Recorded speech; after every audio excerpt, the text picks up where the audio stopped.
Hello， 大家好，这里是任运自在。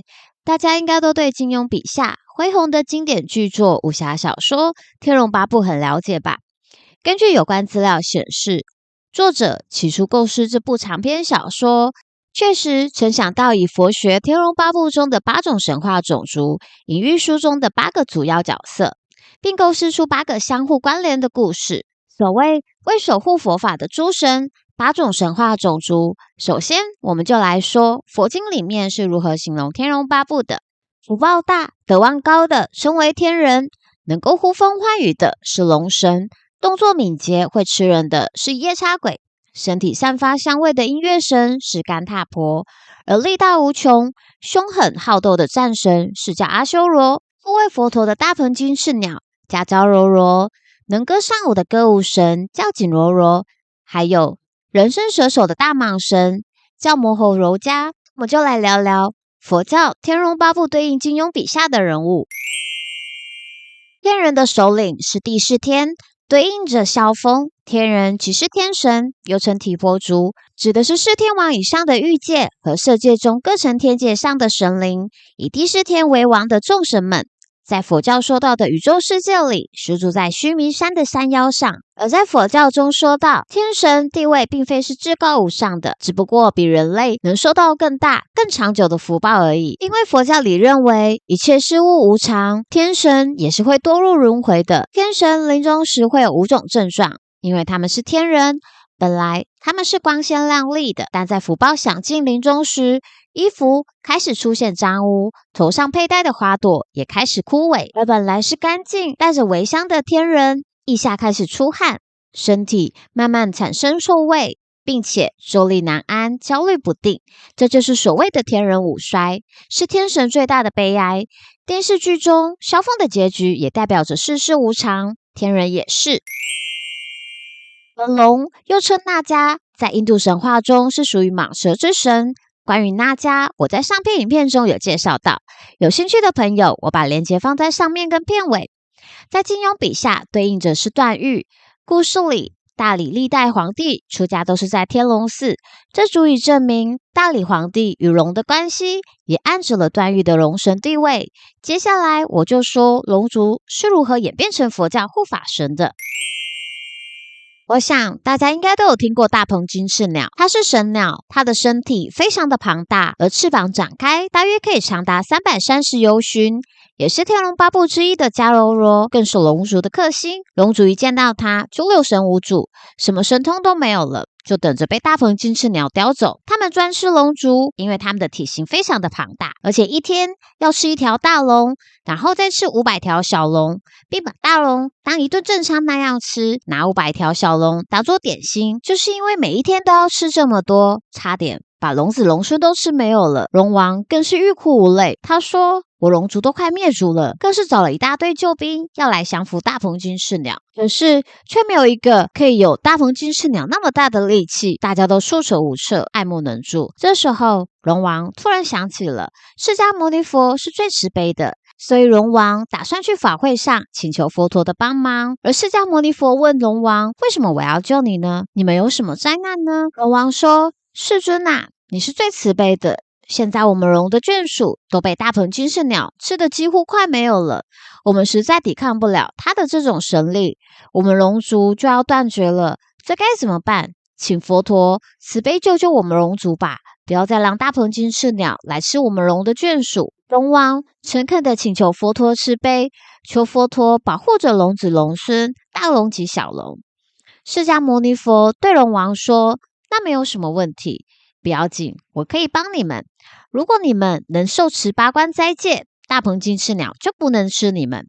于是龙王回去龙宫，率领的龙子龙孙来到了佛陀的地方，受8关斋戒。受完戒之后，佛陀赐予给龙王一件旧的袈裟，并说道，你们拿回去之后，把这件袈裟拆了，分给你的龙子龙孙，每一条龙分1缕袈裟线，系在龙角上，这样大鹏金翅鸟就再也不能吃你们了。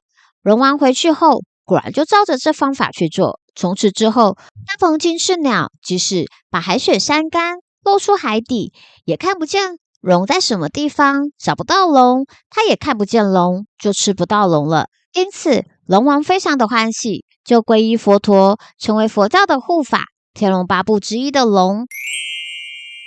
迦楼罗就是前面说到的大鹏金翅鸟，它在金庸笔下对应的人物就是鸠摩智，基本都在跟段誉过不去。而在印度神话中讲到它是巨型的神鸟，专门吃龙族，它曾经更是毗湿奴神的坐骑，住在须弥山下沉4天王天的大树上。前面说到大鹏金翅鸟最爱吃那迦龙，一天都要吃上500条。不过佛陀为龙族受戒后，大鹏金翅鸟的食物没有了，于是他就非常生气的去找佛陀理论。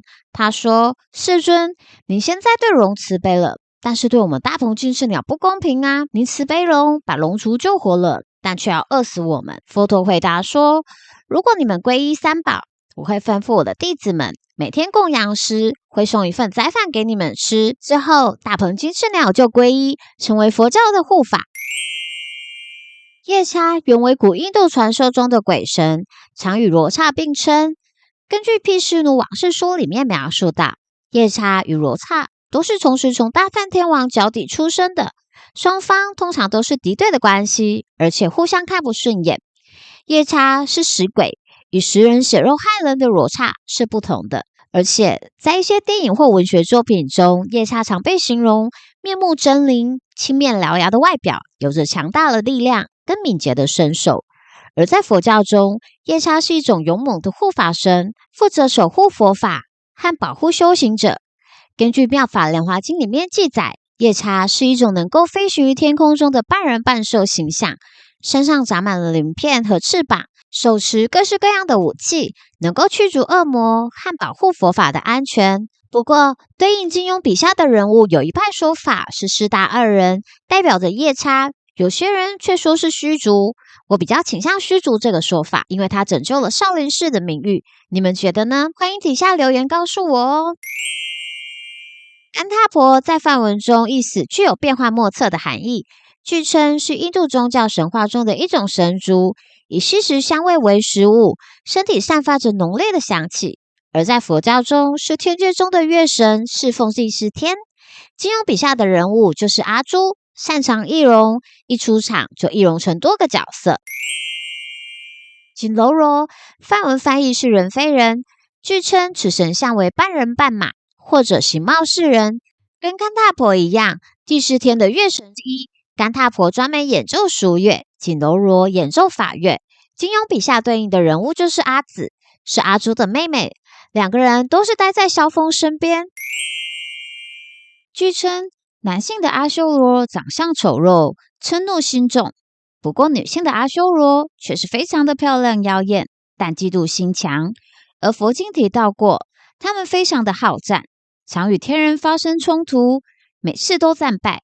据传有次战败后皈依三宝，并把修罗女嫁给天人帝释天，也就是所谓的政治联姻。金庸笔下的人物，我想毋庸置疑，肯定是慕容复。鸠摩罗什也就是鼎鼎大名的三藏法师，我想大家应该都知道，他曾经说过，摩诃罗伽是地上爬行的地龙，也就是大蟒蛇。该神原本是腹形类，但由于其智力较低而无知，反而能得到挽回前因，摆脱腹形类的命运，脱胎换骨成为神子。而投生到摩诃罗伽的因缘是好布施、多护法，但爱嗔怒而得的果报。也对应金庸笔下的人物，我看大家普遍推崇说是尤坦之，你们觉得呢？欢迎底下留言一起探讨哦。那今天就说到这里，最后请大家动动手帮我按赞、订阅跟分享哦。那我们就下期见喽。